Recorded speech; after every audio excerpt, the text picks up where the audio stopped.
بسم اللہ الرحمن الرحیم۔ السلام علیکم ناظرین، آج ہم ذکر کریں گے بادشاہ ڈیم کی۔ یہ پچھلے 10 سال سے کیوں التوا کا شکار ہے، اس کا فائدہ اور اس سے کتنی بجلی پیدا ہوگی، اور اس ڈیم کی زد میں آنے والے دیہات جو کہ ڈوب سکتے ہیں، ان سب کے متعلق ہم بات کریں گے۔ ویڈیو کا آغاز کرنے سے پہلے آپ سے گزارش ہے کہ آپ ہمارے چینل کو سبسکرائب کر لیں۔ آئیں ویڈیو کا آغاز کرتے ہیں۔ مشرف حکومت نے بادشاہ ڈیم کا تخمینہ لگانے کا کام شروع کروایا تھا۔ ڈیم کے تفصیلی نقشے تیار کیے جانے لگے۔ 30 دیہات اس ڈیم کی زد میں آ رہے تھے اور 20,000 لوگوں کی نقل مکانی کرنا پڑ رہی تھی، جنہیں حکومت نے یقین دلایا تھا کہ ان کا نقصان پورا کیا جائے گا۔ 2008 یوسف رضا گیلانی نے ایکنگ سے بادشاہ ڈیم کے لیے منظوری حاصل کر لی اور اس کے بعد کونسل آف کامن انٹرسٹ میں موجود تمام صوبوں کے وزرائے اعلیٰ کی منظوری کے ساتھ ہی بادشاہ ڈیم بنانے کا راستہ صاف ہو گیا۔ 2011 کو یوسف رضا گیلانی نے بادشاہ ڈیم کا سنگ بنیاد رکھا۔ اس منصوبے کی تعمیر کے لیے تقریباً 1200 ارب روپے کی ضرورت تھی۔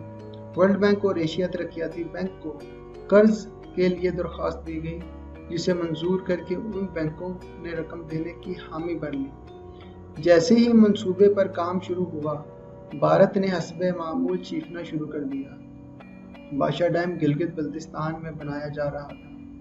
بھارت نے ورلڈ بینک اور ایشیائی ترقیاتی بینک کو درخواست دینا شروع کر دی کہ اس منصوبے کے لیے رقم فراہم نہ کی جائے، کیونکہ یہ منصوبہ ایک ایسی جگہ پر بنایا جا رہا ہے جو کشمیر کا حصہ ہے اور کشمیر ایک متنازع علاقہ ہے۔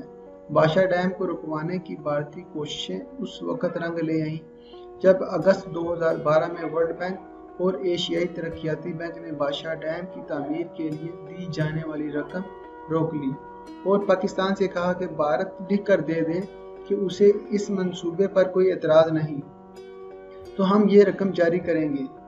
یہ وہ دور تھا جب سپریم کورٹ نے یوسف رضا گیلانی کو گھر بھیج دیا تھا اور راجہ پرویز اشرف بطور وزیر اعظم حلف لے چکے تھے۔ راجہ پرویز اشرف کی حکومت بادشاہ ڈیم کے لیے رقم کا بندوبست نہ کر سکی، حتیٰ کہ پیپل پارٹی کا دور حکومت اختتام پذیر ہو گیا۔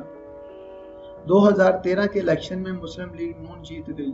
وزیر خزانہ اسحاق ڈار نے دعویٰ کیا کہ حکومت نے ورلڈ بینک اور ایشیائی ترقیاتی بینک کو رقم فراہم کرنے کے لیے راضی کر لیا ہے اور یہ بینک بھارت کی پرواہ کیے بغیر ہمیں بقیہ قرض جلد جاری کریں گے۔ بادشاہ ڈیم پر جلد کام شروع کر دیا جائے گا اور یہ منصوبہ 10 سے 12 سال میں مکمل ہو جائے گا، لیکن یہ اعلان بھی بے سود ثابت ہوا۔ بادشاہ ڈیم کی کہانی 2008 میں شروع ہوئی تھی۔ 9 سال گزرنے کے بعد بھی جب اس ڈیم کی بیل منڈے نہ چڑھ سکی تو بالآخر شاہد خاقان عباسی کی حکومت نے فیصلہ کیا کہ بادشاہ ڈیم اپنی جیب سے بنایا جائے گا۔ ماہرین سے کہا گیا کہ حساب لگا کر بتاؤ کہ ڈیم کی تعمیر پر مزید کتنا پیسہ لگے گا اور کس طرح کم سے کم پیسوں اور کم سے کم وقت میں ہم یہ ڈیم بنا سکتے ہیں۔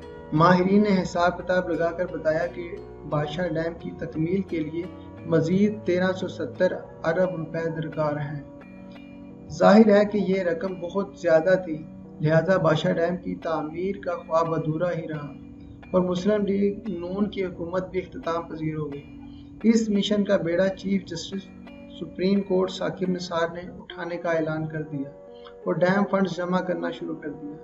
دیامر بادشاہ ڈیم گلگت بلتستان کے ضلع دیامر میں دریائے سندھ پر گلگت اور چلاس کے درمیان تعمیر کیا جائے گا۔ منصوبے پر مجموعی لاگت کا تخمینہ 14 ارب ڈالر ہے۔ ڈیم میں 375 میگا واٹ کے 12 ٹربائنیں نصب کی جائیں گی۔ ڈیم کا پانی آبپاشی اور پینے کے لیے بھی استعمال کیا جائے گا۔ ڈیم کی بلندی 272 میٹر اور اس میں 81 لاکھ ایکڑ فٹ پانی ذخیرہ کرنے کی گنجائش ہوگی۔ اس سے 4500 میگا واٹ بجلی پیدا ہوگی۔ دیامر بادشاہ ڈیم کا سیور ورک جاری ہے اور گزشتہ مالی سال کے دوران زمین کی خریداری کے لیے 130 ارب روپے فراہم کیے گئے، جبکہ رواں مالی سال کے پی ایس ڈی پی میں ڈیم کے لیے 27 ارب روپے مختص کیے گئے ہیں۔ دیامر بادشاہ ڈیم کی تعمیر سے تربیلا ڈیم کی زندگی 35 سال بڑھ جائے گی اور اس سے سیلاب کے خطرات سے بھی نمٹنے میں مدد ملے گی۔